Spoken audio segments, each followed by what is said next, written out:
자, 이번 문제는 위에 복잡하게 설명을 해놨는데 밑에 그림에서 살펴보면 그림은 처음에 직사각형을 2등분해서 만들어 놓고 그림 1을 만들어 놓고 그림 2는 이 직사각형의 2분의 1 축소판을 옆에다 붙이고 다시 그림 3은 여기다가 또 축소판을 옆에다 붙이고 이걸 반복하는 거죠.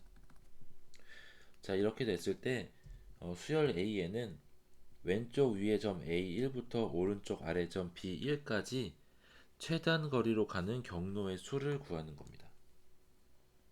자, 이게 확률과 통계 단원을 뭐 사용해도 좋고 그게 안 되면 그냥 A1부터 B1까지 가는 경우를 세면 됩니다. 일단 첫 번째. 그러면 하나, 둘, 셋. 일단 A1은 3이다. 라고 할 수 있고요. 자, 그런데 이게 뭐 확률과 통계를 쓰려면 우리가 경로를 셀 때 선의 개수가 가로로 p개, 그 다음에 뭐 세로로 q개다. 경로가 이렇게 있다. 그러면 이때 최단 거리는 p 플러스 q 팩토리얼을 p 팩 q 팩으로 나누는 거였죠. 그래서 이 문제에서는 한 개, 두 개니까 여기서 한 개, 두 개. 칸이 그렇게 되면 1 플러스 2팩 나누기 1팩 2팩인 거죠. 여기서 마찬가지로 칸이 한 개, 두 개 해서 p개, 칸이 q 이렇게 해서 q개다. 그렇게 되면 p 플러스 q 팩토리얼을 p 팩토리얼 q 팩토리얼로 나누는 거죠. 그래서 칸의 개수 하나, 둘, 세 개, 세 개를 1팩, 2팩으로 나눈 겁니다. 자, 그러면 이번에 이제 두 번째 그림 2에서 A2부터 B2까지 가는 경우를 살펴볼 건데 B2까지 가려면 B의 왼쪽에서 오거나 B의 위에서 오거나 두 가지밖에 없죠. 자, 그럼 B의 왼쪽에 여기를 뭐 C2라고 하죠. 위를 D2라고 하고 그러면 C2까지 가는 방법의 수는 앞에서 했던 A1과 같죠. 그러면 A2 그림 2에서 찾는 경로의 수는 먼저 C2에서 B2로 가는 경우. 그러니까 C2에서 B2로 가는 경우는 앞에 A1과 똑같고요. 그 다음에 A2에서 D2로 가는 경우의 수는 이 경로가 중간에 여기를 거쳐서 갈 수밖에 없죠. 최단 거리로 가니까 밑으로 와서 올라가거나 하면 안 됩니다. 그래서 할 수 있는 거는 X까지 두 가지 방법으로 갈 수 있고 그 다음 X에서 D2까지 또 두 가지 방법으로 갈 수 있죠. 그래서 A1에다가 2의 제곱을 더한 게 A입니다. 자, 그럼 B3까지 다시 해보면 여기가 C3, 위에가 D3이다. 그러면 A3에서 C3까지 가는 경우의 수가 A2와 같고 그 다음에 D3까지 가는 경우가 두 가지, 두 가지, 두 가지. 그러니까 총 2의 3승계가 되겠죠. 자, 이렇게 되니까 우리가 AN을 정의할 수 있을 겁니다. 먼저 첫째 항은 3이고 그 다음에 AN 플러스 1은 AN에다가 2의 n승만큼 더한 게 되겠죠. 이게 우리가 찾는 AN에 대한 식입니다. 자, 그러면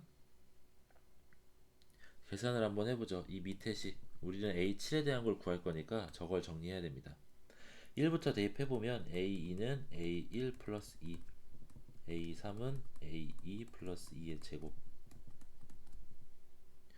여기가 이게 A1 더하기 A2니까 여기가 2의 n승이 아니고 이것보다 n보다 하나 더 크죠. 그러니까 A의 2의 n 플러스 1승이 돼야 되겠네요. 여기도 2의 제곱, 여기도 2의 세제곱 해서 n-1까지 대입하면 2의 n승까지. 자, 더해줍니다. 그러면 좌변 우변 똑같이 있는 걸 지우죠. A에는 첫째 항에다가 여기는 등비수열의 합, 등비수열의 합은 공비 마이너스 1분의 첫째 항에다가 2의 항의 개수 2부터 n까지니까 n-1개 해주면 2의 n 플러스 1 마이너스 2가 되겠네요. 따라서 여기다가 2의 n 플러스 1 마이너스 2다. 자, 이제 A1이 3이었으니까 이거 그냥 2의 n 플러스 1에다가 더하기 1. 여기가 계산이 이렇게 곱하고 이렇게 곱하면 이게 4죠. 그러니까 이 뒷부분이 4가 되고 A1이 3이니까 이게 빼기 1이네요. 자, 이렇게까지 구해졌습니다. 그러면 A7은 n이 7일 때니까 2의 8승 빼기 1이다. 2의 8승이 256이죠. 그래서 A7은 255다라고 구할 수 있습니다. 자, 이게 언뜻 보면 뭐 확률과 통계 문제하고 섞여 있는 것처럼 보이는데 굳이 그걸 사용하지 않고도 할 수 있겠죠. 먼저 경로를 찾을 때는 그 점으로 가기 위한 그 중간에 거쳐야 하는 거점을 잘 정해야 됩니다. 여기서는 왼쪽에서 오거나 위에서 오거나 두 가지로 정할 수 있죠. 그렇게 정하면 이 전해항에 대해서 전해항을 사용하는 점화식을 만들 수 있죠. 그런데 이 점화식이 우리가 항상 봐왔던 형태가 된 거고요.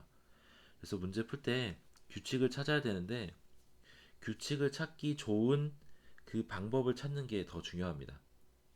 여기서는 이 위의 점을 잡으면 여기까지 오는 방법이 2의 거듭 제곱 형태로 나왔던 거죠. 아마 이거를 찾는 게 문제를 풀이하는데 아마 중요한 해법이 됐을 겁니다.